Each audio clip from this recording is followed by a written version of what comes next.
ಇಂದು Easter, ಶಾಂತಿಧೂತ ಯೇಸು ಕ್ರಿಸ್ತರು ಪುನರುತ್ಥಾನಗೊಂಡ ದಿನ. ಶಿಲುಬೆಗೇರಿದ ಬಳಿಕ ಯೇಸು ಕ್ರಿಸ್ತ ತಮ್ಮ ಶಿಷ್ಯರಿಗೆ ದರ್ಶನ ನೀಡಿ ಧರ್ಮ ಬೋಧನೆ ಮಾಡಿದ ದಿನವನ್ನು ಈಸ್ಟರ್ ಎಂದು ಈಸ್ಟರ್ ಪ್ರಯುಕ್ತ ನಿನ್ನೆ ಮಧ್ಯರಾತ್ರಿಯಿಂದಲೇ ಜಗತ್ತಿನಾದ್ಯಂತ ಎಲ್ಲ ಚರ್ಚುಗಳಲ್ಲಿ ವಿಶೇಷ ಪ್ರಾರ್ಥನಾ ಸಭೆಗಳನ್ನು ಏರ್ಪಡಿಸಲಾಗಿತ್ತು. ಈಸ್ಟರ್ ಅನ್ನು ವಸಂತ ಋತುವಿನ ಆಗಮನದ ಸಂಕೇತವಾಗಿಯೂ ಆಚರಿಸಲಾಗುತ್ತದೆ. ಈಸ್ಟರ್ ಸಂದರ್ಭದಲ್ಲಿ ದೇಶದ ಜನರಿಗೆ ರಾಷ್ಟ್ರಪತಿ ದ್ರೌಪದಿ ಮುರ್ಮು, ಉಪರಾಷ್ಟ್ರಪತಿ ಜಗದೀಪ್ ಧನ್ಕರ್ ಹಾಗೂ ಪ್ರಧಾನಿ ನರೇಂದ್ರ ಮೋದಿ ಶುಭ ಕೋರಿದ್ದಾರೆ.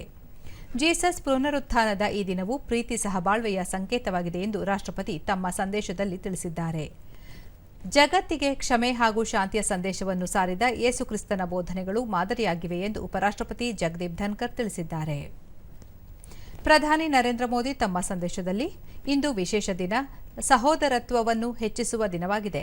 ಶಾಂತಿ ಹಾಗೂ ಸಹಬಾಳ್ವೆಯನ್ನು ಯೇಸು ಕ್ರಿಸ್ತರ ಸಂದೇಶಗಳನ್ನು ಉತ್ತೇಜಿಸುತ್ತವೆ ಎಂದು ತಿಳಿಸಿದ್ದಾರೆ.